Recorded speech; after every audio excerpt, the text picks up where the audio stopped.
इस मकतब के जिम्मेदार और मस्जिद आज़ा के इमाम हज़रत मौलाना अब्दुल वाजिद साहब, इस मकतब में पढ़ाने वाले तमामी मुअल्लिमीन, अजीज दोस्तों और बुजुर्गों,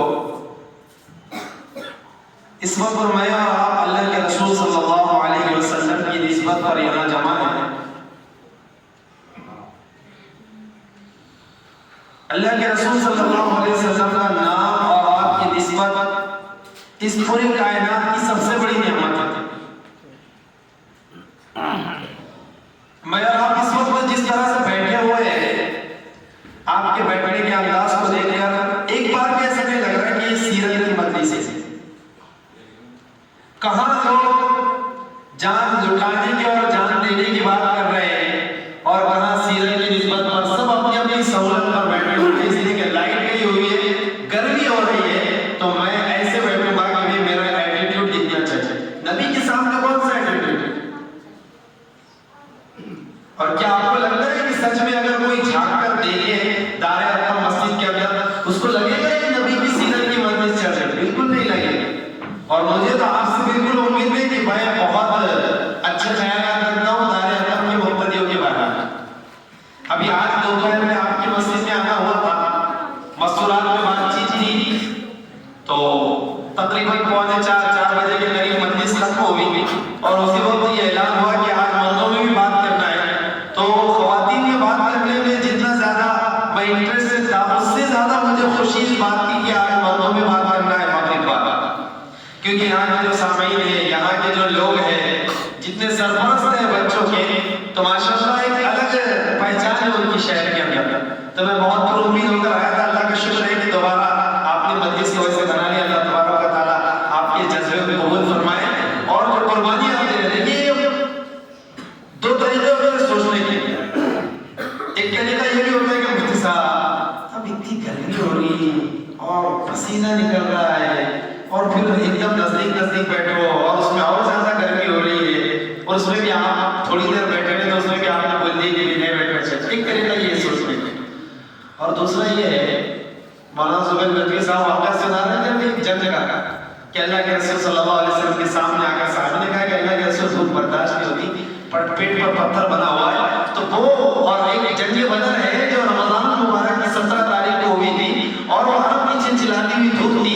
वहाँ पर साहब इकराम अपना जी जान लगाने के लिए तैयार है। अगर हम जिस नाम से आपकी मस्जिद अगर उसकी थोड़ी दाद रख लें और कुर्बानी दे दें कि भाई पसीना बह रहा है, गर्मी हो रही है, यकीन मानिए अल्लाह तबारक व तआला के पास कितना अमल है, इसका कोई वजन नहीं होता है। आपका कैसा अमल है, इसका वजन होता है।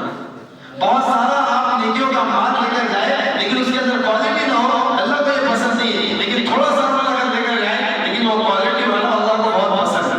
तो आप थोड़ी देर बैठे, करीब बैठे, गर्मी होगी, परेशानी होगी और नबी की निस्बत होगी, तो आप भी कल क़यामत दिन बोल सके हमने भी बहुत ज्यादा तीर तो नहीं मारा, लेकिन एक मरतबा हमारी जिंदगी में मजलिस थी नबी के नाम पर 28 तारीख को, और गर्मी हो रही थी, हम दूर दूर बैठना चाहते थे, लेकिन चूंकि नबी की मजलिस की निस्बत थी तो हमारे दिल ने गवारा नहीं किया कि हम नबी के नाम की अजमत को ठुकराए और उनकी शान के खिलाफ हम दूर दूर अपनी सहूलत से बैठे। तो हम करीब होकर बैठ के गर्मी को हमने बर्दाश्त किया। अल्लाह की राह से उम्मीद है कि इंशाअल्लाह अल्लाह ताला को हमारा अमल पसंद आ जाएगा इंशाअल्लाह। अजीज दोस्तों, कुरान करीम की जो आयत अभी आपके सामने पढ़ी गई, उसमें अल्लाह तबारक व तआला ने एक पैगाम दिया है। उस वक्त जब ये आयत नाज़िल हुई, उस वक्त के लोगों के लिए भी और क़यामत तक आने वाली पूरी इंसानियत के लिए वो क्या कहा गया कि लक़द काना लकुम फ़ी रसूलिल्लाहि उस्वतुन हसना, कि हम सब के लिए अल्लाह के रसूल सल्लल्लाहु अलैहि वसल्लम की ज़ात में बेहतरीन नमूना है। अफसोस इस बात का है कि जिस कौम के पास कुरान करीम है, जिस कौम के पास कुरान करीम की आयत में इस बात का वाज़ेह ऐलान है कि तुम सब के लिए अल्लाह के रसूल सल्लल्लाहु अलैहि वसल्लम की ज़ात में बेहतरीन नमूना है, और यहाँ पर कोई तफसील नहीं बताएगी कि कॉलेज में पढ़ने वाले स्टूडेंट इससे अलग है, या जॉब करने वाले लोग इससे अलग है, स्कूल में पढ़ाने वाले टीचर इससे अलग है, या फिर अपनी दुकान पर तिजारत करने वाले लोग इससे अलग है, या अपनी गैरेज के अंदर मैकेनिक का काम करने वाले इससे अलग है, या फिर खेती बाड़ी करने वाले इससे अलग है। इसमें कोई फर्क नहीं बताया गया।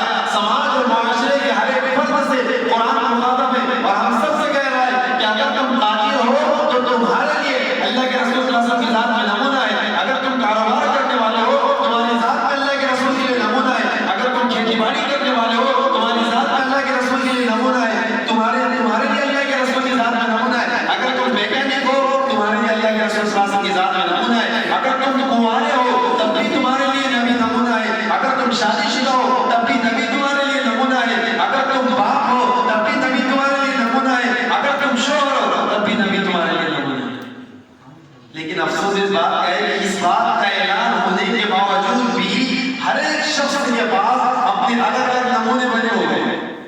किसी के पास आइडियल और नमूना क्रिकेटर, किसी के पास आइडियल और नमूना फुटबॉलर, किसी के पास आइडियल और नमूना कोई और शख्स है, यानी जिनकी कोई हैसियत नहीं दुनिया में होगी उनकी हैसियत, लेकिन अल्लाह के पास और अल्लाह के इंतजाम कायनात में उन तमाम लोगों की कोई एक जर्रा बराबर वक़ार और हैसियत नहीं है कि जिनको हमने अपने अपने तौर पर नमूना बनाया हुआ है।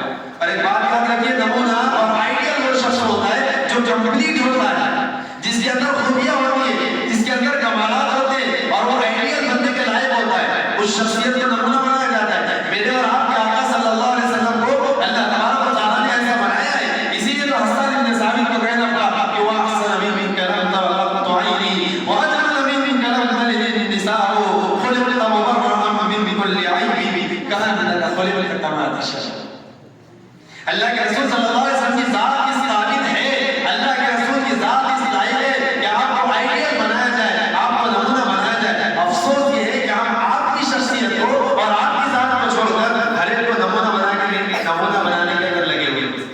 आप जरा देखो तो सही फर्क क्या है। आज समाज और माशरे में आप नजर दौड़ाएंगे, सोशल मीडिया पर नजर दौड़ाएंगे, ये तो बोलना जरूरी है, इसलिए कि हमारे समाज और माशरे में जितने लोग जिंदगी गुजार रहे हैं उससे एक बड़ा तबका है जो सोशल मीडिया पर लगा हुआ है। हर एक कोई मौका उनके हाथ से खाली नहीं जाता। जितने सोशल मीडिया प्लेटफॉर्म है उनका सारा ईमान, उनकी सारी मुसलमानी, उनका अपना अखलाक, उनके अपने किरदार और वो वक्त के जुनैद बने हुए हैं। इसीलिए इसी ने बड़ी प्यारी बात कही कि जो लोग सोशल मीडिया पर बड़े अल्लाह के नेक बंदे और वली बने हुए ना, हकीकी जिंदगी में अगर वो इंसान भी बन जाए तो शायद उनकी जिंदगी तब्दील हो। वली छोड़ो, इंसान भी अगर बन जाए, सोशल मीडिया का स्टेटस देखिए और सामने सामने उस शख्स से मुलाकात कीजिए तो आपको पता लगेगा डिफरेंस से दोनों में बड़ा एक फर्क है लंबा। वहां जो नजर आ रहे थे वो अलग है और यहाँ पर रील और रियल में बहुत बड़ा फर्क है। अल्लाह के रसूल सल्लल्लाहु अलैहि वसल्लम की ज़ात को नमूना बनाया गया और जब सहाबा किराम की बात की गई तो सहाबा किराम ने अपनी जबानों से नारा न लगाकर, अपनी जबानों से मोहब्बत का दावा न करके और फालतू की चीजें न करते हुए अल्लाह के रसूल की ज़ात को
हम अल्लाह के रसूल सल्लल्लाहु अलैहि वसल्लम के कितने वाक़या सुनाते हैं।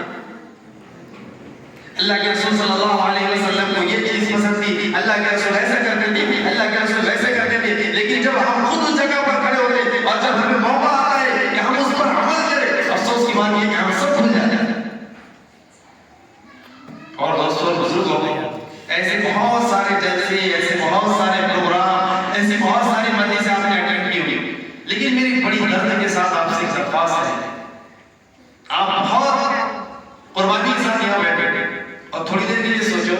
आज दोपहर में जब मैं बात कर रहा था, 3:45 बजे मेरी बात शुरू हुई और 4:45 बजे खत्म हो गई, तो मेरी बात करने के बाद 5 मिनट शायद लाइट थी, खवातीन नीचे बैठी थी, उनका अपना लिबास, उस लिबास के ऊपर हुआ, और फिर उसके बाद आपकी मस्जिद की इंतजामिया ने, चूंकि मुअल्लिमीन का आना जाना था, यहाँ पर एक पर्दा लगाया हुआ था, एक ये पर्दा, एक बुर्दे का पर्दा, एक उनके अपने लिबास का पर्दा। उसके बावजूद बताया गया कि 2:45 बजे खवातीन आना शुरू हुई थी और 4 बजे तक खवातीन यहाँ थी। आप अंदाजा लगाइए कहते उससे कैसे उन्होंने कुर्बानी दी होगी। हम तो हाफ टी शर्ट में, हम तो अपने कुर्ते पर घुंडियां खोलकर भी बैठ सकते और हमारे ऊपर अलग से कोई और लिबास नहीं थी। उन्होंने कितनी कुर्बानी के साथ दोपहर की बातचीत सुनी होगी। कम से कम हमें उनसे भी सोचने की जरूरत है कि काश अगर हमारे अंदर भी ऐसा जज्बा पैदा हो जाए और हम भी सोचते कि यार बैठना है मेरी जिंदगी में, बहुत सारी गलती हो गई, बहुत सारे प्रोग्राम हो गए, लेकिन आज मैं यहाँ से ये इरादा करके जाऊँ कि मेरे आसपास के जो हालात है वो मुझसे और आपसे मुतालबा कर रहे हैं कि ज़मानी जमात को छोड़कर मुसलमानों को असल मैदान में आने की जरूरत है। गिरे हुए लोग गिरी हुई बातें कर रहे हैं और मुसलमानों का जो रिएक्शन है, मुसलमानों का उसके ऊपर जो रद्द अमल है, वो इंतहाई अफसोसनाक है। अल्लाह के रसूल सल्लल्लाहु अलैहि वसल्लम की शान में गुस्ताखी पहली बार नहीं हुई, लेकिन अफसोस ये है कि जिसके पास एक पूरा जिंदगी गुजारने का एक तरीका दिया गया है, जिनके पास सहाबा की मिसालें मौजूद है, जिनके पास अल्लाह के रसूल सल्लल्लाहु अलैहि वसल्लम की जिंदगी के वाक़यात मौजूद है, अफसोस कि उस कौम को अभी ये भी पता नहीं कि अगर सरकार की शान में गुस्ताखी है तो रद्द अमल क्या होना चाहिए मुसलमानों। हम माफी के साथ की बात मैं कहना चाहता हूँ, हमारा हाल ये है कि हमको वही चीजें करने में मजा आता है जो हमारे दिल को अच्छी लगती है। इससे पता चला कि हम नफ्स के गुलाम हैं, नबी के गुलाम नहीं है। जब तक हम नबी के हकीकी गुलाम नहीं बनेंगे, अल्लाह की कसम समाज और माशरे के अंदर कोई बदलाव नहीं आने वाला। आप बहुत मगबूल लोग हैं, टट्टूपुरी के अंदर इतने लोग नहीं रहते। जितने बच्चे यहाँ पढ़ते हैं ना, अगर उनके सरपरस्त भी आ जाए तो बैठने में जगह ना हो। और ये हमेशा अब्दुल वाजिद साहब हमारे अंदर में मुझे दोपहर में पढ़ रहे थे, मुफ्ती साहब बहुत खवातीन आई हुई, इधर का पूरा भर गया और जो है तो खवातीन को बैठने को जगह नहीं। मैंने कहा तारीख गवाह है, जब कभी भी 500 खवातीन का इंतजाम किया, हमेशा 500 से ज्यादा खवातीन आई है, और जब भी 200 मर्दों का इंतजाम किया, हमेशा 50 लोग आए। जितने बच्चे यहाँ बैठे अगर उतने भी आ जाते ना तो शायद आज मामला हो जाता। लेकिन आप जो आए हैं, आप बहुत ज्यादा नहीं किए, क्योंकि आप वो लोग हैं जिन्होंने अपने खाने को, अपनी मसरूफियात को कुर्बान किया, और आपको पता था कि नबी की बात होने वाली है, नबी की सीरत पर बात होने वाली है, तो आपके अंदर एक तड़प थी, फिक्र थी, जज्बा था, सरकार से ताल्लुक था, इसलिए आप आए। वरना ऐलान तो कब से हो रहा है। मौलाना अब्दुल वाजिद साहब ने मुझसे बात की, मेरे ख्याल से 20 दिन पुरानी बात है, ये कम से कम 15 दिन पुरानी बात है। तो 15 दिन से तो आप लोगों को पता ही होगा कि 28 तारीख को सीरत पर बात होने वाली थी, लेकिन आप देख रहे हैं ये वो लोग हैं जिनको अल्लाह ने तौफीक दी, इनके दिल के अंदर तड़प थी, आपके दिल के अंदर अज़मत थी, आपके दिल के अंदर कुर्बानी थी। अफसोस इसी बात का अल्लाह के रसूल सल्लल्लाहु अलैहि वसल्लम की शान में गुस्ताखी हुई, हमें करना क्या चाहिए था, हम किस चीज में लगे हुए थे। मैं आपसे सवाल पूछता हूँ दायरे अक़ल से कि जब अल्लाह के रसूल की शान में गुस्ताखी हुई 2 महीने से ज्यादा हुआ, कितने मुक़्तदी ऐसे हैं कि जिन्होंने फजर की नमाज एहतिमाम के साथ पढ़ना शुरू किया कि वो गिरे हुए शख्स तो नबी की शान में गुस्ताखी करता है, ले मुसलमान गुस्से में, और गुस्सा कैसे बाहर आएगा, ऐसे बाहर आएगा कि जितने जुमा में आते थे फजर में आकर अपने गुस्से को जाहिर करेंगे। इसे कहते हैं नबी की सच्ची पक्की मोहब्बत। अल्लाह के रसूल सल्लल्लाहु अलैहि वसल्लम ने क्या फरमाया, जो इल्लल्लाहु आईनी बिस्सलाह, मेरी आंखों की ठंडक नमाज में रखी गई है। अरे नबी की आंखों को ठंडक इसलिए नहीं पहुंचेगी कि हम सोचों पर उतर जाए, हम नारे लगाए, हम झंडियां लहराए और हम अपने दिल को पुरसुकून कर सके। लेकिन अगर इन्हीं लोगों से पूछा जाए कि क़यामत में अल्लाह के रसूल अगर तुमसे पूछे तो क्या तुम मुतमईन हो नहीं सोमन पर, तो शायद वो जवाब देंगे कि हम मुतमईन नहीं है।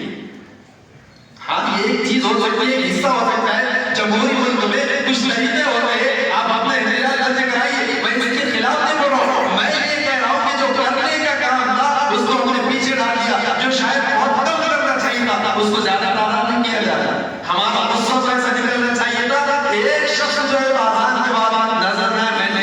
के गिरे हुए को बताया जाएगा कि मुसलमान जाग गया है, मुसलमान सोया हुआ नहीं है, फजर में आकर देखो मुसलमान अपने नबी से कितनी मोहब्बत करते हैं। लेकिन अफसोस की जो तादाद पहले थी वो तादाद अभी भी है। जितने लोग जैसी अपनी रविश के साथ जिंदगी गुजारते थे वैसी जिंदगी गुजारे। क्या ऐसा हुआ कि हम सब ने मिलकर ये शपथ ली, ये ओथ लिया, ये मुआहदा लिया, ये हलफ लिया कि तुम नबी की शान में गुस्सा नहीं करोगे? हमारे अंदर गुस्सा है, हम नाराज है, हमें तकलीफ है, हम एहतजाज करेंगे कैसे कि हमारी जिंदगी बदल कर तुझको बताएंगे और हमारे चेहरे पर जब तेरी नजर पड़ेगी तो तू परेशान हो जाएगा कि सारे चेहरों पर नबी की दाढ़ी सुन्नत की शक्ल में जो सजी हुई है। सारे लोगों ने अपनी जिंदगी के रुख को बदल दिया और उसको भी सोचना पड़ेगा कि ये अकेले नहीं नबी, उनके पीछे लाखों की भीड़ है। आपको लगता है कि रोड पर आ जाने से उसको खुशी हो गई कि लाखों की भीड़ के पीछे? हमको अमली तौर पर बताना चाहिए था जैसे साहब किराम ने इस मोहब्बत को समझा। लेकिन अफसोस की बात यह है कि हमारे पास मेयार बदल गए, हमारे सोचने का तरीका बदल दिया गया है और हमको मिसलीड किया जा रहा है, हमको मिसगाइड किया जा रहा है। अभी भी हो गए कि हम इस बात को समझे कि अल्लाह के रसूल की सीरत का मकसद क्या है। हमें जो ये कहा गया है कि नबी के साथ नमूना है, एक बाप जब अपने घर में बाप बनकर रह रहा है तो उसे समझना चाहिए अल्लाह के रसूल जैसे ज़ैनब, फातिमा, उम्मे कुलसूम, हज़रत रुक़ैया के साथ रहते थे, वो भी एक वालिद थे, मैं भी एक वालिद हूँ और नबी का उम्मती होने के नाते मेरी ये जिम्मेदारी है कि मैं कंपेयर करूं कि जैसे नबी हज़रत कुलसूम से पेश आते थे, जैसे नबी हज़रत फातिमा से पेश आते थे, जैसे नबी ज़ैनब और रुक़ैया से पेश आते थे, क्या सच में मैं भी अपनी औलाद के साथ ऐसे ही रवैया रखता हूं? मकसद तो यही था कि हमारे अंदर सीरत ऐसी उतरे कि नबी जैसे बाप बनकर रहे, दिखाया नबी ने, वैसे हमको भी अपने वालिद का जो जिम्मेदारी है वालिद की वो पूरा करना चाहिए। अल्लाह के रसूल शौहर भी थे और एक बीवी के नहीं 11 बीवियों के शौहर। अल्लाह के रसूल सल्लल्लाहु अलैहि वसल्लम ने अपनी घर की ख़वातीन के साथ कैसी जिंदगी गुजारी? अगर हम देखेंगे कि मेरे और आपकी प्यारी अम्मीना सय्यदतुना हज़रत आयशा सिद्दीक़ा रज़ियल्लाहु तआला अन्हा फरमाती, और जो बात हज़रत आयशा फरमाती है समाज और माशरे की सोच को इतना उथल-पुथल किया गया, इतना उल्टा-पलटा गया कि जो काम सुन्नत था हमने उसको मजाक बना दिया और जो काम कुछ नहीं था हमारे नजदीक कोई इम्पोर्टेंट हो गया। कैसे? हज़रत आयशा सिद्दीक़ा रज़ियल्लाहु तआला अन्हा फरमाती है कि अल्लाह के रसूल जब घर में मौजूद होते थे तो अल्लाह के रसूल मेरे घर के कामों में हाथ बटाया करते थे। यहाँ तक हदीस में सराहत है, हज़रत आयशा फरमाती है कि अल्लाह के रसूल मेरे आटा गूंथने में मदद करते थे। कौन? वो नबी जो दो जहां के सरदार हैं और जो इतने मसरूफ है कि जिनके ऊपर बहुत सारी जिम्मेदारी है, उसके बावजूद वो इतना वक्त निकाल देते थे कि बीवी का आटा गूंथने में हाथ बटाते थे। आज के दौर में अगर कोई सुन्नत पर अमल करे, हमारे दिमाग को ऐसा खराब कर दिया गया, हम उसे कहेंगे चोरों का गुलाम। और हमको इस बात का भी अंदाजा नहीं कि हमने सुन्नत का कितना बड़ा मजाक हो रहा है। एक आदमी नबी की सुन्नत की नियत से वो काम कर रहा है और हम जो उसको चोरों का गुलाम कहते हैं कि अल्लाह के रसूल की दरबार में क्या हम लोग नुकसान ले और गुस्ताख नहीं झेलेंगे? बोलिए। हज़रत आयशा फरमाती अल्लाह के रसूल मेरा साथ देते और जब नमाज का वक्त होता आप तशरीफ ले जाते थे, अल्लाह के रसूल ने फरमाया खैरुकुम खैरुकुम ली अली व अना खैरुम ली अली, तुम में सबसे बेहतर वो है। ये अल्लाह के रसूल सल्लल्लाहु अलैहि वसल्लम ने अलग-अलग जगहों पर इरशाद फरमाया। एक जगह पर कुरान में इरशाद फरमाया कि खैरुकुम मन तअल्लमा अल-कुरान व अल्लमा, तुम में सबसे बेहतर वो है जो कुरान को सीखे और सिखाए। एक जगह फरमाया तुम में सबसे बेहतर वो है जो अपनी बीवियों के साथ बेहतर रहे और मैं अपनी बीवियों के साथ सबसे अच्छा रहता हूँ, बेहतर रहता हूँ। आज हमारे घरों का हाल क्या है? जब हमारे अंदर की बात बाहर आती है लोग दांतों तले उंगली दबा देते और कोई अंदाजा नहीं लगाता कि ये अपने वक्त का जुनैद बनने वाला, ये दाढ़ी टोपी वाला और ये सुन्नतों की रिवाज में घूमने वाला शख्स अपने घर में जालिम बना हुआ है। इसकी बीवी इसको बददुआएं देती है, तो इसे तो सीरत तो नहीं गई। इसका मतलब यही हुआ ना कि मैंने अपने नफ्स पर अमल किया है, मैंने सीरत पर अमल नहीं किया। तो आप अपनी सोच से, अपने अंदाज से और आपकी अपने आज़ाइम और इरादों से बताओ कि इंशाअल्लाह आज की मजलिस को हम अपनी जिंदगी की तब्दीली वाली मजलिस बनाएंगे इंशाअल्लाह। उसके लिए आपको फिर एक इरादा करना पड़ेगा, कोशिश करना पड़ेगा कि नबी की जो सीरत है, नबी की जो जिंदगी है, उस सीरत को और नबी की उस जिंदगी को मैं अपनी जिंदगी के अंदर उतारूं। इसलिए देखो कयामत तक के लिए जितने भी लोग दोनों जगह पर कामयाब होना चाहते हैं उन सब के लिए ऐलान कर दिया गया। एक तो कुरान करीम की आयत जो आपके सामने पढ़ी गई और दूसरे जो कलमा में आप पढ़ते हैं उसका जो दूसरा हिस्सा है मुहम्मद रसूलुल्लाह सल्लल्लाहु अलैहि वसल्लम, जैसे उसमें इस बात का ऐलान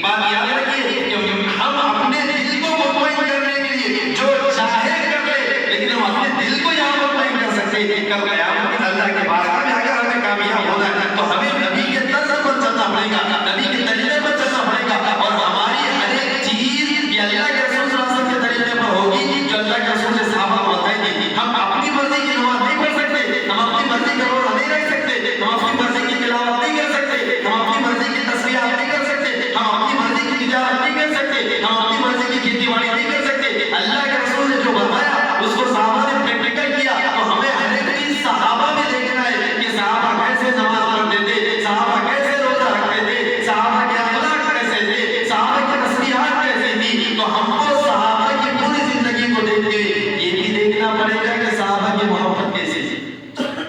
मैंने और आपने जो मोहब्बत का मेयार बनाया हुआ है, इससे मेरे दिल को सुकून तो मिल सकता है, लेकिन अल्लाह के रसूल के दरबार में हम जवाब नहीं दे पाएंगे कब क़यामत। उसके लिए हमें जो करना पड़ेगा वो नबी ने बताया, जो हदीस मैंने आपके सामने पेश की कि तुम में से कोई शख्स उस वक्त तक मोमिन नहीं हो सकता हत्ता यकून हवाहु तबअन लिमा जितु भी, जब तक कि उसके दिल की ख्वाहिश, उसके दिल के जज्बात, उसके दिल के एहसासात और जो कुछ वो सोचता है, जो कुछ वो करता है, अपनी तमाम तर ख्वाहिशात को अल्लाह के रसूल की तालीमात के ताबे न कर दे, जब तक उसका ईमान ही मुकम्मल नहीं हो सकता।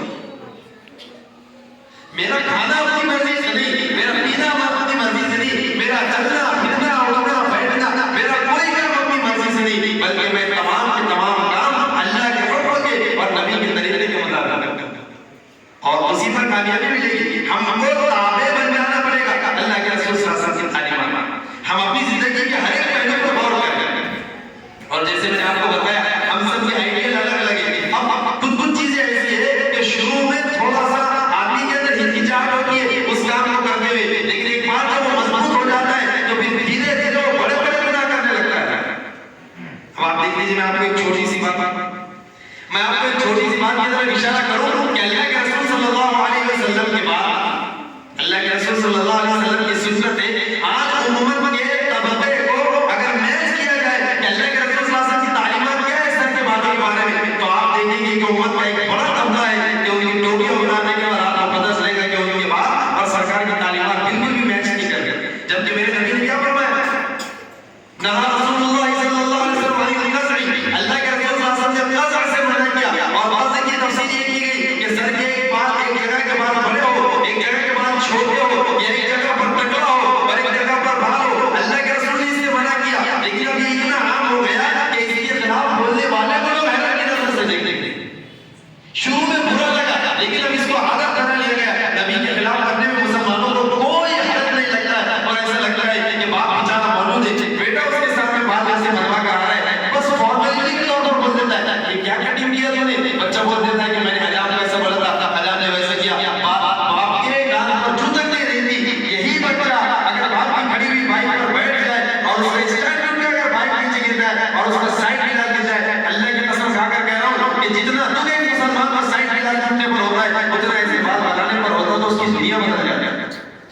बाप कूटता तो तमाचा मारता है कि तुझे दिमाग खराब है तेरा, अभी गाड़ी की नंबर प्लेट नहीं आई, अभी नई गाड़ी है, तूने उसका ज्यादा साइड मिला छोड़ दिया, लेकिन वो बेटा हमारी निगाहों के सामने कैसे बाल बनवा कर आ रहा है। आप उम्मत के बड़े तबके के देखो, आज हमारा आइडियल कौन है, हमारा नमूना कौन है, हम किसको देखकर जिंदगी गुजार रहे हैं। हमने रियल लाइफ से अपने आप को बहुत दूर कर दिया। उम्मत का एक बड़ा तबका और नौजवानों की एक बड़ी तादाद सोशल मीडिया पर जितने लोग एक्टिव हैं, जितने यूट्यूबर है, वो उनके जैसा बनना चाहते हैं। उसके इतने फॉलोअर हैं, उसके उतने व्यूअर्स हैं, उसके इतने मिलियन फॉलोअर हैं, इंस्टा पर इतने, फेसबुक पर इतने, यूट्यूब पर इतने, और फुला जो सोशल मीडिया प्लेटफॉर्म पर इतने, मैं उसके जैसे बनूंगा, मैं उसके जैसे बनूंगा, उसके ऐसे बाल हैं, वो इस अंदाज से रहता है, उसके हाथ के इशारे ऐसे होते, उसके पैर के इशारे ऐसे होते, वो इस अंदाज से बात करता है, और लोग यहाँ पर गाली देने वालों को पसंद कर रहे हैं। लाखों मिलियन उनके फॉलोअर हैं, और उसको इतनी बार देखकर जाता है, वो बंदा गाली दे रहा है, लोग उसको खुशी से देख रहे हैं। हमारा मिजाज खराब कर दिया गया, हमारा मुंह का मजा बदल दिया गया। जैसे बुखार वाले शख्स को बिरयानी कड़वी लगती है, वैसे आज हमें अल्लाह के रसूल सल्लल्लाहु अलैहि वसल्लम की सुन्नतों से कोसों दूर ले जाने की कोशिश की जाए। हमने समझे नहीं कि नबी की शान में गुस्ताखी का जवाब कैसे दिया जाएगा। हम उस जगह पर आए नहीं, अब धीरे धीरे उसको पूरा समझा जाता था। अब आप देखो, ये जितने मौलवी यहाँ बैठे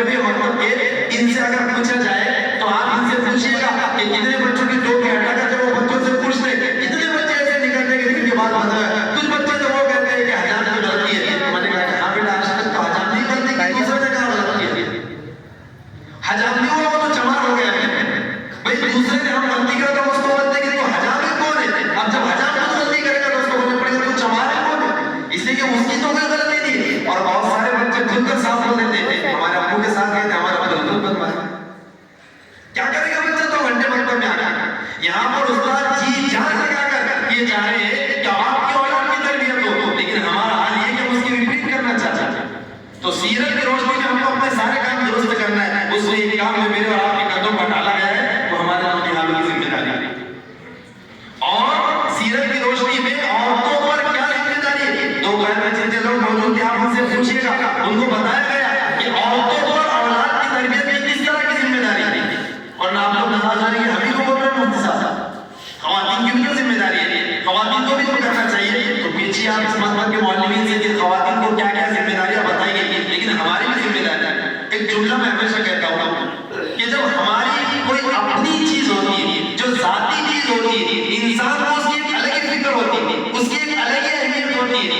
हमारी औलाद हमारी अपनी है, अल्लाह तबारक व तआला ने हमको नेमत दी है, लेकिन हमारा जो रवैया उनके साथ है उसको देखकर बिल्कुल मुझे लगता है कि अभी उनको अपना समझना है। आपको शायद वैसे समझ में ना आए, मैं आपको थोड़ा सा बताता हूँ। मिसाल के तौर पर आप ज़ोहर की नमाज के लिए दायरे अरक़म में आए मई के महीने में, और दरख्त के नीचे 3 ही गाड़ियों की जगह थी। अब आपको गाड़ी खड़ी करना है तो आप कोशिश करेंगे कि जो 3 ऑलरेडी पहले से खड़ी की हुई उसको थोड़ा और नजदीक कर लिया जाए, ताकि मेरी जो चौथी गाड़ी है, चूंकि जब मैं जाऊंगा तो मेरी तशरीफ को कोई तकलीफ ना हो सीट गर्म होने की वजह से, तो मैं तीनों को थोड़ा सा कवर करके मेरी गाड़ी को, क्योंकि ये मेरी गाड़ी है। फिर आदमी ये सोचे कि मेरे बात तो बहुत मजे आएंगे, भाई आएंगे उनकी अपनी गाड़ी है, वो गाड़ी मेरी नहीं है, मुझे उससे क्या करना है? उनकी गाड़ी गर्म हो, उनको चर्चा लगे, मुझे मेरी गाड़ी की फिक्र है। तो अपनी चीज ही, अब आदमी को तीनों गाड़ियों को सरका दिया, चौथी को लगा दिया, वहां पर भी मेरी गाड़ी गर्म नहीं होनी चाहिए। और एक फिक्र बताता हूँ, आप हंसेंगे सुनकर, लेकिन ये सच्चाई है। आप नमाज के लिए तशरीफ लाए, जो स्टैंड बना हुआ है मस्जिद के अंदर चप्पल रखने के लिए, स्टैंड की जगह फुल हो गई, पता है कि आपको जगह नहीं, तो आदमी 4 चप्पलों को थोड़ा सरका कर अपनी वहां रख देता। मेरी चप्पल है ना, तो आपने रखी तो मेरी क्यों नहीं रखेगी? तो मेरी जाती चीज है, मैं ये चाहता हूँ कि वो सब बराबर रहे। अफसोस की बात है कि चीज हम अपनी औलाद के बारे में नहीं सोचते। काश अगर इतनी फिक्र औलाद के ताल्लुक से सोचते। आपसे एक सवाल है मेरा, बहुत आसान है और जवाब भी बहुत आसान है कि मान लीजिए कि एक बहुत मन्नतों मुरादों वाला बच्चा है जो 10-12 साल शादी के बाद पैदा हुआ, बहुत मिन्नतें समाजतें और सारी चीजें कर ली, और आखिर में मजबूरी के बाद बहुत कोशिशों के बाद एक औलाद हुई, एक बेटे की शक्ल में। अब वो बच्चा जब तक खेल रहा है घर के अंदर और गैस सुलझा हुआ है, उसकी माँ जो तो खाना बना रही, और आपका मिजाज ये है कि आप अपने उस बच्चे की कोई जिद कभी खाली नहीं जाने देते, उसकी हर एक जिद पूर्ण करते हैं। अब वो बच्चा रो रहा है और वहां से ये कह रहा है कि जो गैस की आग निकल रही है, मुझे उसमें जाकर हाथ से खेलना है। अब आपके सामने 2 ऑप्शन है कि बड़ी मुसीबतों के बाद हुआ, बड़ा मुझे जो चक्कर काटने पड़े, इधर के उधर के, यहाँ के वहां के, और मेरा बड़ा लाडला है और मैं इसकी जिद को खाली नहीं जाने दे सकता। तो आप उस जिद को पूरे करने के लिए उसको ले जाइए और गैस के बाद बता दीजिए, वो खेलता रहे। और दूसरा ये कि भाई नाना मन्नतों मुरादों का है मेरा और मेरी औलाद है, वो अभी नाना ने ठीक है वो जिद कर रहा है, लेकिन उसको नहीं पता, मैं तो बाप हूं, मुझे ये बात पता है कि वो आगे से खेलने की बात कर रहा है। आप दायरे अरक़म वाले हैं, आपसे मैं पूछना चाहता हूँ, आप दोनों में से कौन सा ऑप्शन चूज करेंगे? पहले वाला बात वाला? बोलो भाई, पता नहीं सुनी कि नहीं सुने? अरे पहले वाला बात वाला ऑप्शन क्यों? वो तो रो रहा है, हो सकता है बहुत सारे बच्चे ऐसे होते कि उनका दम रुक जाता, तो अगर मैं ऐसा भी बच्चा हो कि भी उसका दम रुक जाता है, तो क्या बोलेंगे दम भी रुका तो चलेगा, मैं उसको किसी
इन्होंने इसको काला बताया, हमने काला मान लिया, हमें तो कुछ नहीं पता था, ये हमको जैसा बताते जब ऐसा होता था। भाई शनिचर का दिन है, 1:30 बजे तक स्कूल हो जाए, नानी के घर पे जाना है तो चलो दोपहर के वक्त हमको कोई मसला नहीं, दोपहर में शनिचर को चले जाना, इतवार की शाम में वापस आ जाना, मतलब चलते रहता है। अब स्कूल तुम्हारा मुकम्मल हो गया, एला जैसे इन्होंने दुनिया में कहा इन्ना अताना साना, हमने अपने बड़ों की बात मानी, जिम्मेदारों की बात मानी, वक़्त बरवाना, और इनकी बात को हमने सुना, फज़ल्लूना सबीला, और हमारे परवरदिगार इन्होंने हमको रास्ते से गुमराह किया है।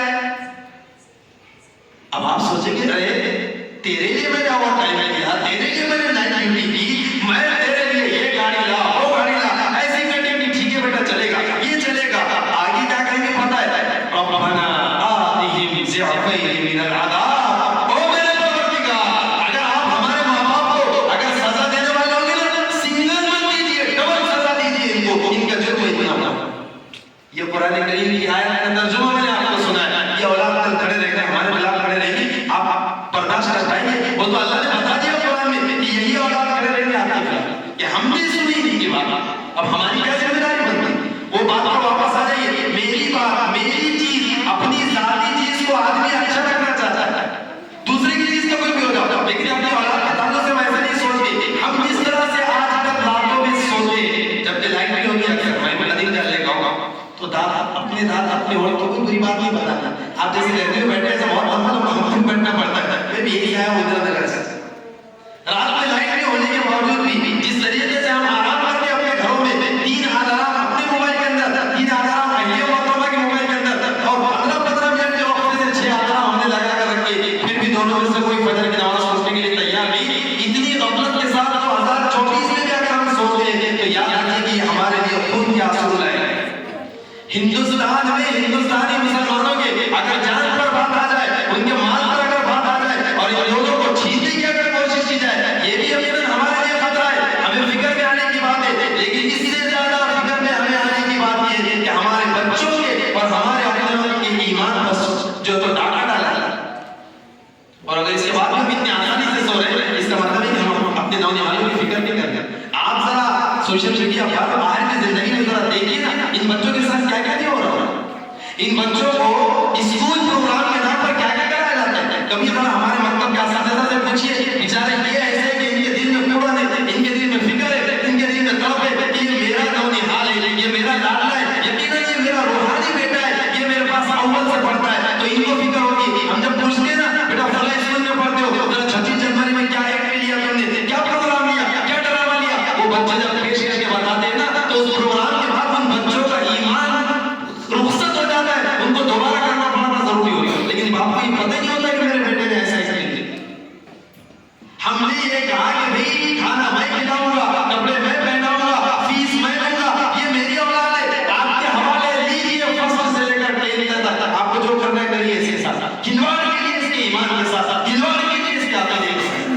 आपसे मैं बहुत दर्द में ये बातें कर रहा हूँ, मैं तान तशरीह कर रहा हूँ, ऐसी बातें आदमी हर जगह नहीं करता, अपनों के सामने दिल का दर्द बाहर आता है। आज बस कहमा गए भी अंदर, हम अपनी औलाद के ताल्लुक से बिल्कुल गफलत में पड़े हुए, हमें पता नहीं होता हमारा बच्चा किस क्लास में है, कौन सा एक्ट कर रहा है, उसके स्कूल में क्या चीज है उसको जो तो बताई जा रही है। हाँ, स्कूल में रहे और वो आगे बढ़े, कुछ भी बने अपने वक्त का बड़ा बने, उससे कोई इश्काल नहीं है, लेकिन वो अपनी जगह पर मुसलमान आते हैं। हम बेफिक्र हो चुके अपनी। अगर एक बात याद रखो, ऐसे ऐसे घरानों को देखा गया कि जिन घरानों के अंदर 5 वक्त की नमाज पाबंदी से पढ़ी जाती थी, जिन घरों के अंदर कुरान करीम की तालीम होती थी, जिन घरों के अंदर औरतों को दीनी तालीम का इंतजाम होता था, ऐसे ऐसे घरों को शैतान ने उचक लिया है। और आपको ऐसा लगता है कि मेरा बेटा सही रास्ते पर चल रहा है, मेरा बेटा कुछ नहीं होगा, जैसे कुछ होता है जब लोग जाते हैं आपकी बच्ची ऐसा कर रही है तो फौरन अंदर से शैतान कहता है दिमाग खराब है तुम्हारा, खानदानी लोग हैं, यही खानदान है तुम्हारा, यही खानदान है आपका। आपकी बेटी क्या कर रही है, आपका बेटा क्या कर रहा है, और वो किस दौर से गुजर रही है, क्या क्या चीजें उसके साथ हुई, ओवर कॉन्फिडेंस से आपको ले लो। हमारी जिम्मेदारी है हम अपने बच्चे के बारे में सोचे, पूछे कभी उससे। अभी चंद दिन पहले की बात, 1 महीना पहले हम लोग जो है तो पूरे जिले का सफर कर रहे थे, और ये पता चला सफर के अंदर कि हमारे जामना जिले में ऐसे 80 देहात है कि जहां पर इमाम नहीं है, मस्जिद है। और ये बात याद रखो, इमाम है तो ईमान है, और अगर मस्जिद में इमाम नहीं है तो वहां ईमान का कोई हिस्सा नहीं।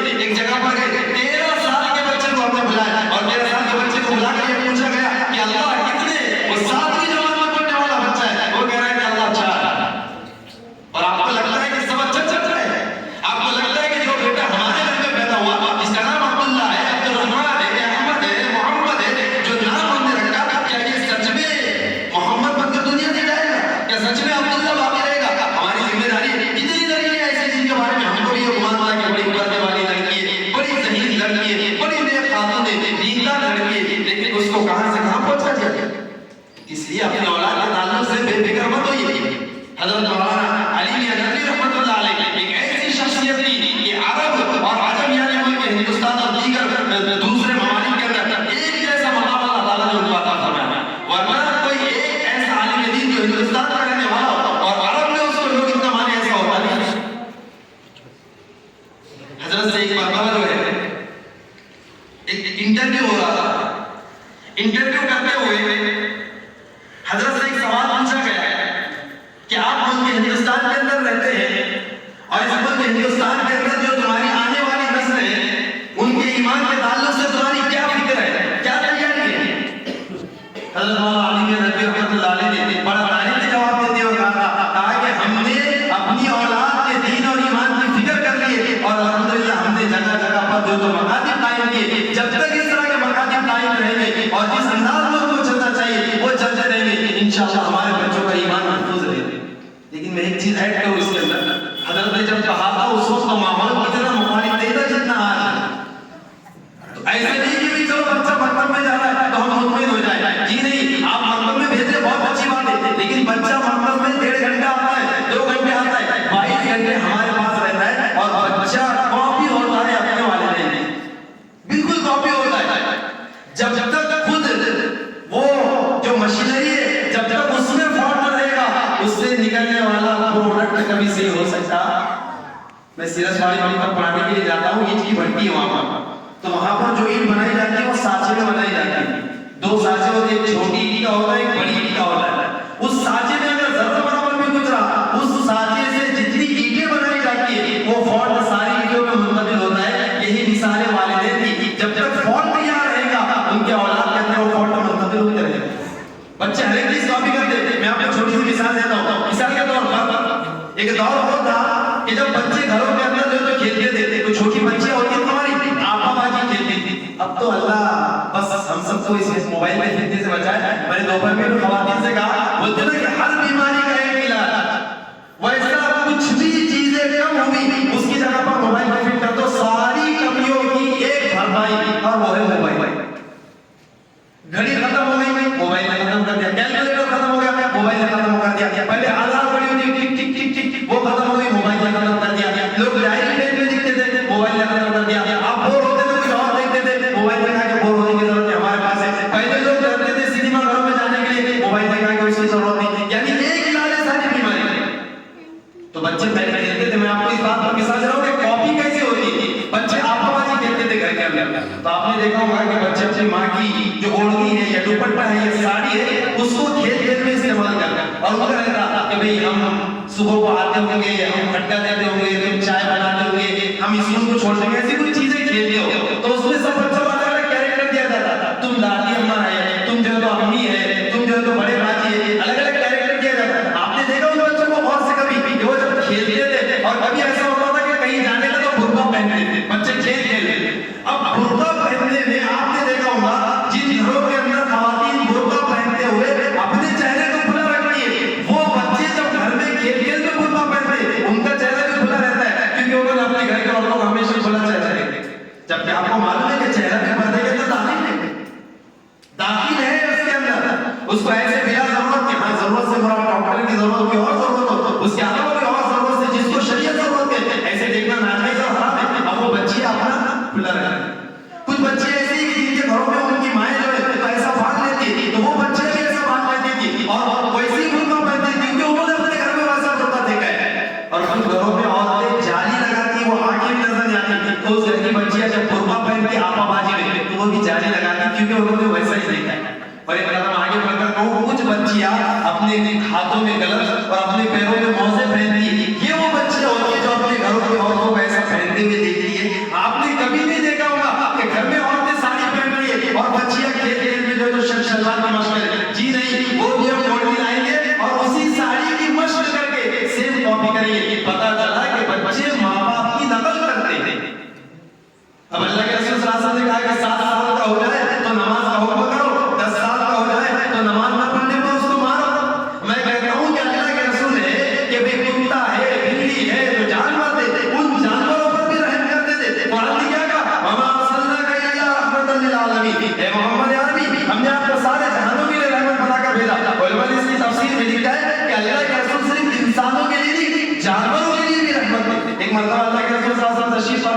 एक ऊंट था, अल्लाह के रसूल थोड़ी देर वहां पर खड़े रहे, फिर अल्लाह के रसूल ने पूछा कि ये ऊंट का मालिक कौन है? जवाब दिया गया कि फलां साहब। अल्लाह के रसूल ने कहा कि मेरे पास बुलाओ, बुलाएगा, कहा कि ये ऊंट तुम्हारी शिकायत कर रहा है, तो इसका ख्याल नहीं रखते। ये अल्लाह के रसूल सल्लल्लाहु अलैहि वसल्लम के मौजिज़ात में से ऊंट ने तो अल्लाह के रसूल ने कहा कि ऐसे रास्ते से सवारी लेकर जाओ ताकि उसमें हरियाली हो, ताकि सवारी को भी सहूलत हो। औरत ने अगर जो बिल्ली को बांध कर रखा और उसको खाना पीना नहीं दिया, वो औरत जहन्नमी। कुत्ते को पाला, कुत्ते को देखा जब सिसक रहा है, अपना मौजा उतार कर उसको पानी पिलाया, सारी औरत के सारे गुनाह माफ हो गए। हमारे नबी जानवरों के लिए रहमत थे, लेकिन वही नबी क्या कह रहे जब नमाज की बात आए कि 7 साल में बच्चों को बोल के नमाज पढ़ो। इसमें उलमा ने बड़ी बारीक बात लिखी है कि भाई कोई भी चीज जब पहले से आती हो तभी वो चीज करने का बोला जाता है। अब 7 साल में बच्चों को नमाज का हुक्म दो, इसका मतलब ये हुआ कि 7 साल से पहले उनको नमाज, अरे बोलो तुम तो एकदम ऐसा ताज्जुब से देख रहे हैं। 7 साल में बच्चों को नमाज का हुक्म दो, इसका मतलब 7 साल से पहले उनको नमाज आना चाहिए, तभी तो उनको बोला। अरे भाई इसकी मैं एक मिसाल देता हूँ, आपका एक बच्चा है, एक मेहमान आया हैदराबाद से, अब आप उसको बोलेंगे भी इसको उसका नाम ले, तो कभी ऐसा होता है डायरेक्ट बढ़ जाता है, बाद में बड़ी परेशानी होती है, तो मैं हमारा अख्तर भाई का नाम ले लेता हूँ।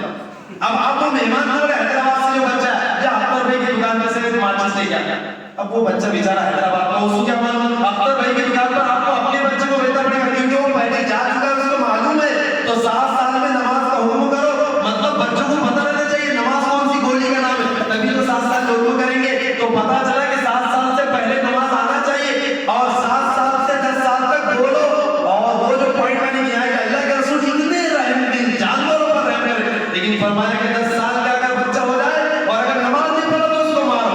मैं कहता हूँ 35 साल वाला, 40 साल वाला और 55 साल वाला अगर नहीं पढ़ा तो उसको क्या करना चाहिए? तो अल्लाह के रसूल ने नहीं बताया, वो इशारा दे दिया कि जब 10 वाले को मारना है तो उसको क्या करना है, तुम तुम्हारे हिसाब से दे देंगे। ये मतलब है अल्लाह के रसूल। अब वो 10 साल के बच्चे को कब मारेगा? ये खुद 10 बजे उठोगा। अरे भाई मैं खुद जब 9 बजे उठूंगा, मैं मेरे बच्चे को कैसे मारूंगा? फजरी को कहूंगा मैं मारो, तो ये किसके लिए मारो? जो खुद पढ़ रहा है। अब मैं आपसे पूछना चाहता हूँ, समाज और माशरे के अंदर नजर दौड़ाई, अब 12 बजे तक वो दीवान आवाज जो है तो लेकर बैठा है, कैसे उसकी आंख खुलेगी? रात में जल्दी सोएगा नहीं, सुबह जल्दी कैसे उठेगा? हम अभी भी समझने के लिए तैयार नहीं। कितने ऐसे उलमा इकराम बयान करते मोबाइल पर, लेकिन हम अपनी औलाद को सीरियस नहीं ले रहे। एक जुमला ऐसा है, मतलब वो बोले तो उस पर बवाल हो सकता है कि हम अपनी औलाद को अपना नहीं समझते, बिल्कुल भी नहीं समझते। अगर हम अपना समझते ना, मेरी गाड़ी में धूप में नहीं खड़े रहना चाहिए, मेरी गाड़ी है ना, अरे वो गाड़ी तो खत्म होने वाली चीज है, मुझे गाड़ी की फिक्र है कि उसकी सीट गर्म ना हो। मेरी औलाद गर्म आग में जा रही है, लेकिन मुझे इस बात का एहसास नहीं कि भाई रोता है, परेशान करता है, खाना नहीं खाने देता, जिद करता है, इसलिए उसको देना पड़ता है। तो 10 साल की उम्र में नमाज न पढ़ने पर उसको मारो। वो अल्लाह के रसूल इतने रहमदिल इंसान है, वो बच्चे को मारने का हुक्म दे रहे। और सिर्फ इतना नहीं, बल्कि आगे का उन सब के बिस्तर अलग कर दो। ये पहलू पर थोड़ी सी बात करके इंशाल्लाह बात को खत्म करते हैं, ठीक है? मौलाना बहुत ज्यादा भी हो गए जो आपने टाइम बोले उसके हिसाब से, और 10 मिनट। हाँ बस मैंने, क्योंकि मैंने घड़ी में देखा तो 7:10 पर बात शुरू हुई थी, तो इंशाल्लाह 8:10 पर खत्म कर देंगे। तो अल्लाह के रसूल सल्लल्लाहु अलैहि वसल्लम ने ये कहा कि जब बच्चे 7 साल के हो तो उनको नमाज का हुक्म करो, 10 साल के हो जाए तो न पढ़ने पर मारो, और उनके बिस्तर अलग कर दो। किसके बिस्तर अलग कर दो? कौन से बच्चों के?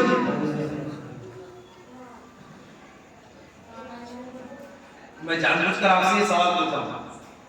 जिन बच्चों के बिस्तर अलग करने की बात हो रही है, वो आपस में लड़का लड़की रिश्ते में क्या है? कौन से भाई भाई? चचेरे के सके?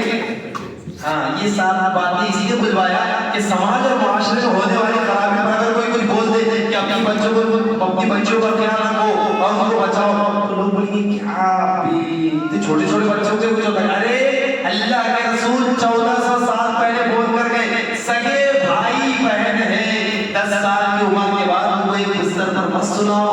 वो पाकीज़ा नबी, पाकीज़ा ख्यालात रखने वाले, लेकिन चूंकि कयामत तक के नबी थे और जो दीन दिया गया था वो कयामत तक का, कोई बाद में कुछ और न कहे कि तुम्हारे पास तो ऐसी तालीम ही नहीं, तो बता दिया कि 1400 साल पहले नबी ने कहा कि 10 साल की उम्र में सगे बहन भाई का बिस्तर अलग अलग कर दो। और आप क्या कहते हैं? दिमाग खराब है, बच्चे हमारे खानदानी है, तुमने किसी और के साथ नहीं किया। दिमाग खराब है तुम्हारा, हमारा बच्चा ऐसा बिल्कुल नहीं कर सकता। अरे सगे भाई की बात हो रही है, नबी कह रहे बिस्तर अलग कर दो 10 साल की उम्र में। दोस्तों पूरी बात का निचोड़ और खुलासा ये है कि हमारे बच्चों के लिए सबसे बड़े और हमारे खुद के लिए जो सबसे बुनियादी चीज है वो ईमान है। और ईमान के बाद बाकी चीजें नमाज है और दो दीगर तरीके से उनको ट्रीट करना है और उनकी तरबियत करना है, लेकिन सबसे बुनियादी चीज ईमान है। और आप देखो आजकल के दौर में सबसे ज्यादा डाके ईमान पर डाले जा रहे हैं। मैंने आपको जो स्कूल की बात की, कितने ऐसे वीडियो आते हैं मासूम बच्चे हाजिर नहीं जा रहे, मतलब बताने की जरूरत नहीं, लेकिन इंसान का मिजाज ऐसा है कि जब उसके सामने किसी चीज का तस्करा होता है तो दिल पर वो असर लेकर जाता है। आपने नहीं देखा वीडियो, हाजिरी दे रहा है और हाजिरी से पहले क्या बुलवाया जा रहा है, मुसलमान बच्चे से। और ये बच्चे धीरे, आपको अगर ऐसा लगता है कि ये बच्चा जा रहा है छोटा है, बाद में जाकर उसका माइंड चेंज हो जाएगा, ऐसा नहीं होता। एक मतलब हम लोग बैठे थे, आपको सुनाता हूँ जानवर का वाकया। हम लोग सब ऐसे बैठे हुए थे तो बच्चों की तालीम और स्कूल में जो कुछ चीजें उन्हें करवाई जा रही है और उनके ईमान पर जो लाके डाले जा रहे हैं उस सिलसिले में जो गुफ्तगू हो रही थी, तो ऐसी बातचीत निकली कि बच्चे यहाँ जाते वहाँ जाते और उनका सिर्फ पढ़ाई नहीं होती, उनके माइंड पर जो पूरा मेहनत होती है वो बच्चा बाद में अलग सोचने लग जाता बड़ा होने के बाद। बोलते बोलते हम लोग एक आदमी है खुद अपने बेटे के बारे में बोलने लगा, खुद बाप बोल रहा है, बोले आप इतना दूर क्या जाते, मेरे बच्चे का देखो, हमारे जानना शहर के एक स्कूल का नाम लिया उसने और कहा कि मेरा बच्चा उस स्कूल में 10वीं तक पढ़ा है, मेरे बच्चे को सर फोड़कर मैंने कहा कि बेटा गोश्त में कोई बुरी बात नहीं थी, लेकिन मेरा बच्चा गोश्त नहीं खाता। आपको लगता है सिर्फ सिलेबस पढ़ रहा है, ना ना ना, वो सिलेबस नहीं पढ़ रहा है, वो उनकी सोच पढ़ रहा है। एक मुसलमान के लिए हलाल चीज को ना खाना ठीक है, लेकिन वो उसको गलत समझ रहा है, वो उसको कराहियत के साथ देख रहा है। आपको लगता है वो पहली से 10वीं तक सिर्फ पढ़कर आया, जी जी जी नहीं, पढ़कर नहीं आया, वो सोच देख रहा है। अब वो आदमी खुद अपने सगे बेटे के बारे में कह रहा है कि मेरा बेटा गोश्त नहीं खाता। अब आप ये भी समझ गए वो किस स्कूल से पढ़ा हुआ हमारे जानना शेष। आपको क्या लगता है हमारे बच्चे, आप मतलब थोड़ा भी दर्द नहीं होता आपको कि भाई जब ये पैदा होने वाला था, इसकी बीवी मतलब मेरी बीवी और इसकी माँ जो है एडमिट थी, 50,000 रुपए मैंने खर्च किया है इस सीजन के ऊपर और मैंने इसकी फीस में लाखों रुपए खर्च किया है, और ये मेरा बेटा मेरा दिक्कत किसी और के जहन के हिसाब से, किसी और के तालीमात के हिसाब से आगे चलकर ये मेरा दुश्मन कर रहा है। पता नहीं आपको दर्द नहीं होता इस बात का। सबसे ज्यादा मसला ईमान का है, इसलिए जो है मकतब में भेजने के साथ साथ हमारी जिम्मेदारी है कि घर का जो माहौल है उस पर बच्चे की तवज्जो रखें, उस पर ध्यान दें। 22 घंटे बच्चा हमारे पास आता और वो हमारी कॉपी करता है, हमारी नकल करता है, हम अपने दिल में मकतब की अहमियत पैदा करते हैं। मैंने आपको फुल में एक बात बोला कि हमारे पास 1:30 बजे स्कूल से आ गए, चलो बेटा नानी के पास छोड़ के आ जाएगा, वापिस कब आएंगे, इतवार की शाम। अब अगली बार आप बच्चे को बोले बेटा अभी नहीं जाएगा, मौलाना बोले इम्तिहान है, बच्चे क्या बोलेगा, अब हर शनिचर चलो तो लेके जाते मेरे को, जब मेरा मतलब नहीं रहता क्या। पता चला कि सोच मुंतकिल हो रही है, बच्चा कॉपी कर रहा है बाप की, बाप ने खुद आदत डलवाया, उसका दोपहर में मतलब है सोने के बाद, लेकिन बाप ने आदत डलवाया कि 1:30 बजे तक स्कूल होगा, चलो बेटा नानी के पास। अब बच्चा इतना आदी हो गया, बाद में हम उसकी सोच बदलना चाह रहे हैं, अपने बदलने की वो पक्का हो गया। और अल्हम्दुलिल्लाह ताला का जो मकतब है, हमारे कदीम जानना के जितने मकातिब हैं उनमें जो टॉप लेवल के मकातिब हैं, अल्हम्दुलिल्लाह उसमें ताला का नाम आता है। लेकिन एक बात याद रखो, एक होता है किसी चीज का नाम बनाना और एक होता है किसी चीज का नाम बनाकर बाकी रखना, दोनों चीजें अलग अलग है, दोनों मुश्किल है। नाम बनाना भी मुश्किल होता है और उसको मेंटेन करना भी मुश्किल होता है।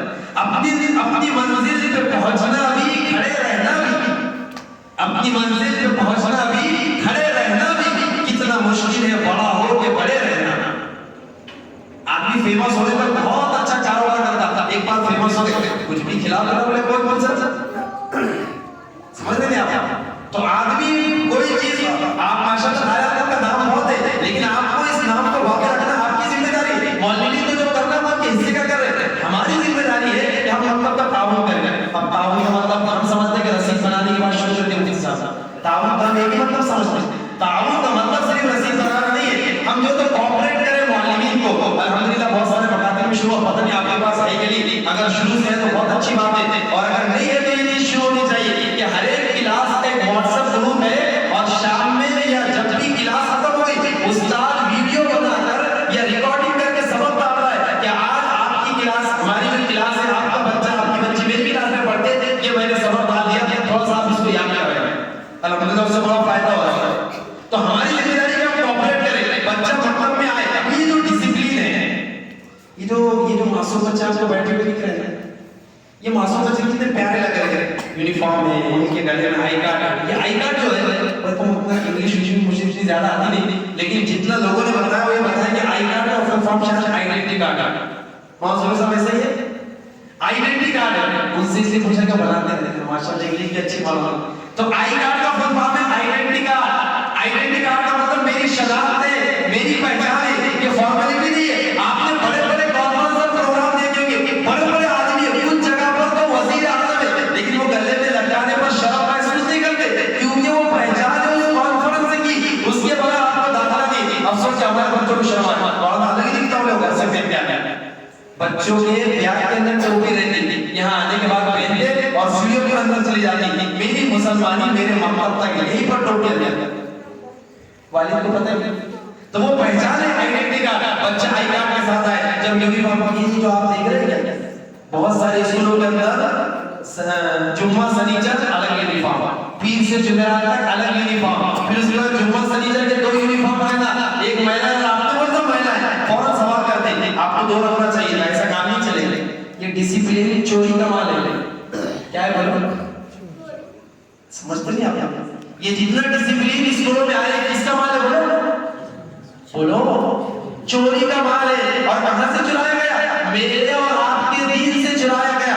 डिसिप्लिन मुझे और आपको सिखाया गया कि आप जो है 1 करोड़ रुपए हर महीने के कमाते हैं और आप अपने पास काम करने वालों को 200 रुपए देते हैं, लेकिन जब आजाद होने के बाद सब पे खड़े रहेंगे। एक डिसिप्लिन है, इमाम आगे रहेगा, आपको अपने साथ डिसिप्लिन में खड़े रहना है। ऐसे नहीं कि यहां सब है आप वहां पर खड़े रहे, ये जो है डिसिप्लिन के खिलाफ है। इस्लाम ने सिखाया पाकी, सफाई, सुथराई, जितना आप उधर देख रहे हैं सब चोरी का माल है, यहाँ से चुराया गया। डिसिप्लिन यहाँ से दिया गया। अब वो लोग अगर डिसिप्लिन पे रहे तो लोग क्या बोलते, सब देख के तबियत एकदम हो क्या डिसिप्लिन है सारा। इसलिए उसके बच्चों एक लाइन से जूते रखे हुए सब क्या, एक लाइन से तो सब बच्चे पड़े हुए, एक लाइन से ये डिसिप्लिन चोरी का माल। यही चीज जब पकड़ में होती थी, 5 रुपए का दुरानी कायदा, 20 रुपए की दुनिया, उसके वास्ते इतना डिसिप्लिन रख रहे हैं। अल्लाह के बंदे ये 5 रुपए का कायदा नहीं, आपको जन्नत का सर्टिफिकेट है, क्योंकि बेटा पढ़ रहा है कि माँ के कदमों के नीचे बाप जन्नत का दरवाजा है, तो हमारी जन्नत तैयार कर रहा है। तो डिसिप्लिन से बहुत इंपैक्ट पड़ता है। आप याद करो ना, मैं उसको मजाक में कहता हूँ आजादी से पहले के मतलब, आप में से बहुत सारे पढ़े होंगे, किधर कुर्ता किधर पैंट, हाँ उसके बाद जो अपना यस का कुरान लिया हाथ में और चले 80 बच्चे 85 बच्चे बैठे हुए, अब बेचारे मौलाना पढ़ाते करते समाज में ज्यादा। अब जब डिसिप्लिन आया तो डिसिप्लिन के बाद क्या हुआ, ये जो बच्चे जो प्यारे नजर आ रहे, इन सबको घर पे जाने के बाद एक बार बोलोगे सब बाहर निकलो, दाएं आदम के बच्चे। अब तो बहुत सारी बातें खुद के बेटे को पीछे से प्रेशर करके मेरा लगता नहीं कर गया, क्योंकि जब डिसिप्लिन में था तो अलग ही लग रहा था, और अब आप देख रहे तो अलग।